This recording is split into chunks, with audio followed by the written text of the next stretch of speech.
अस्सलामुअलैकुम, GTV news के साथ मैं हूँ अरीबा सुल्तान और मैं हूँ रबाब असद। हेडलाइंस आपने जानी। सबसे पहले आपको बताएं, सेशन जज अता रब्बानी ने बैरिस्टर फहद मलिक कत्ल केस का महफूज फैसला सुना दिया है। तीनों मुल्जिमान को उम्र कैद की सजा सुनाई गई है। सेशन जज अता रब्बानी ने बैरिस्टर फहद मलिक कत्ल केस का महफूज फैसला सुना दिया। तीनों मुल्जिमान को उम्र कैद की सजा सुना दी गई है। आपको अहम खबर दे रहे हैं, सेशन जज अता रब्बानी ने बैरिस्टर फहद मलिक कत्ल केस का महफूज फैसला सुना दिया। इसी पर मज़ीद तफसीलात जानते हैं अपनी नुमाइंदा आसिया कौसर से। आसिया कौसर, क्या तफसीलात है मज़ीद? जी शुक्रिया। बैरिस्टर सैफ को अगस्त 2016 में जो है वो मुल्ज़मान की जानिब से कत्ल किया गया था और आज 6 साल और 7 हफ्तों के बाद जो है महफूज ला अदालत ने आज सुनाया। 11 अक्टूबर की हेयरिंग में जो है ये फैसला महफूज किया गया था और उसके बाद 6 साल और 7 हफ्तों की मुसलसल हेयरिंग और मुसलसल एक ट्रायल के बाद जो है वो आज महफूज फैसला सुनाया गया है और तीनों मुल्ज़मान को उम्र कैद की सज़ा सुनाई गई है। यहाँ मैं आपको ये भी बताऊँ कि मुल्ज़मान में राजा अरशद, नुमान खोकर और हाशिम जो है वो शामिल हैं। तीनों मुल्ज़मान को जो है वो उम्र कैद की सज़ा सुनाई गई है। साथ ही साथ मलिक तारिक को कत्ल करने की कोशिश में भी 10-10 साल की जो है वो कैद सुनाई गई है। दफ़ा 148 और 149 की मद में भी जो है वो 3 साल की सज़ा जो है वो सुनाई गई है। रिटर्न ऑर्डर जो है वो शॉर्ट रिटर्न ऑर्डर भी जारी कर दिया गया अदालत की जानिब से। और यहाँ मैं आपको ये भी बताऊँ कि अदालती फैसले के मुताबिक जो तीनों सज़ाएँ हैं, यानी कि जो 10 साल की जो सज़ा है जो मलिक तारिक को कत्ल करने की कोशिश में है और जो फहद मलिक को कत्ल करने की जो उम्र कैद की सज़ा है वो, और 148 और 149 की 3-3 साल की जो कैद है वो तीनों सजाएं रिटर्न ऑर्डर के मुताबिक एक साथ शुरू होंगी। आज जो है वो फाइनली अब से कुछ देर कबल ये फैसला सुनाया गया है। इस फैसले को सुनाने के दौरान जब मुल्जिमान को यहाँ पर पेश किया गया तो सिक्योरिटी के भी सख्त इंतजाम किए गए थे। पुलिस की भारी नफरी जो है वो यहाँ पर तैनात की गई थी। अगर हम मुल्जिमान के लवाकिन की बात करें तो उनके रिश्तेदारों की भी एक बड़ी तादाद यहाँ पर मौजूद थी। अब चूँकि सेशन जज अता रब्बानी ने जो है वो उम्र कैद का फैसला सुना दिया है तो उसके बाद तीनों मुल्जिमान को जो है वो अडियाला जेल मुंतकिल कर दिया गया है।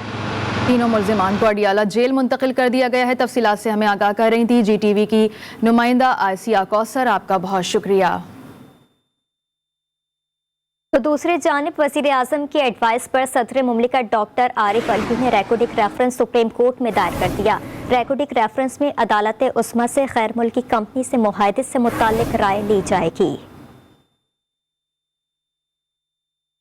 और अभी आपको बताएं कि इस्लामाबाद हाई कोर्ट ने फॉरेन एक्सचेंज एक्ट मुकदमे में चेयरमैन PTI इमरान खान की जमानत की दरखास्त गैर मौसर होने पर निपटा दी है। अदालत ने इमरान खान की हाजिरी से इस्तिस्ना की दरखास्त मंजूर कर ली। चीफ जस्टिस अतहर मिनल्लाह ने केस की समाअत की। PTI के वकील सलमान सफदर ने बताया कि इमरान खान ने कल ट्रायल कोर्ट के सामने सरेंडर कर दिया है। 2 पॉइंट अदालत के सामने रखना चाहता हूँ, फिर अदालत फैसला कर दे। जस्टिस मोहसिन अख्तर कियानी की अदालत में ये मामला जेर इल्तिवा है। जस्टिस मोहसिन अख्तर ने ट्रायल कोर्ट से रिपोर्ट मांगी है। चीफ जस्टिस अतहर मिनल्लाह ने कहा कि फिर तो ये केस गैर मौसर हो गया है। एडिशनल अटॉर्नी जनरल की अदालत से ऑर्डर की दुरुस्तगी की इस्तदा किए। मैंने कहा था कि मामला स्पेशल जज सेंट्रल नहीं बल्कि स्पेशल जज बैंकिंग का है।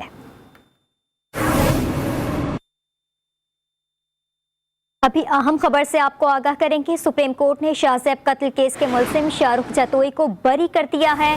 शाहजेब कत्ल के दीगर मुलजिमान भी बरी कर दिए गए हैं। मजीद तफसीलात जानेंगे नुमाइंदा GTV अबरार हुसैन से। जी अबरार हुसैन, बताइएगा। जी बिल्कुल, सुप्रीम कोर्ट ने शाहजेब कत्ल केस के मुलजिम शाहरुख जतोई को बरी कर दिया है और अदालत ने शाहजेब कत्ल के दीगर मुलजिमान को भी बरी कर दिया है। और जस्टिस एजाज हुसैन की सजा में 3 रुकनी बेंच ने इस अहम केस की समाअत की और दौरान समाअत जो वकील लतीफ खोसा है उन्होंने दलाइल देते हुए कहा कि फरीकैन का पहले ही राजीनामा हो चुका है। मुलजिमान की दहशत फैलाने का कोई इरादा नहीं था और कत्ल के वाक़े को दहशतगर्दी का रंग दिया गया।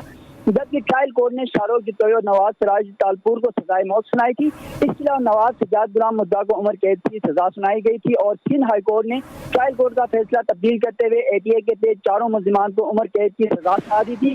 जबकि मुल्जिमान ने उम्र कैद के खिलाफ सुप्रीम कोर्ट में अपील दायर की थी और आज अदालत ने 4 मुल्जिमान को जो है वो बरी कर दिया है। जी हमारे साथ लाइन पर ही मौजूद रहिएगा अबरार हुसैन। शाहजेब कातिल केस का मरकजी मुल्जिम शाहरुख जतोई सुप्रीम कोर्ट से बरी हो गया है। सुप्रीम कोर्ट ने शाहजेब कातिल केस के मुल्जिमान शाहरुख जतोई को और उसके साथ दीगर मुल्जिमान को भी बरी कर दिया है। हमारे साथ मौजूद थे हमारे नुमाइंदे, हमें अपडेट कर रहे थे। एक बार फिर आपको बताएं कि शाहजेब कातिल केस का मरकजी मुल्जिम शाहरुख जतोई सुप्रीम कोर्ट से बरी कर दिया गया है। अबरार हुसैन, आपका बहुत शुक्रिया। अब कुछ बात करेंगे बढ़ती हुई महंगाई के हवाले से। शहर कायद में डेयरी माफिया ने दूध और दही की कीमतों में 20 रुपए का इजाफा कर दिया। दूध 200 रुपए और दही 300 रुपए फी किलो में फरोख्त होने लगी।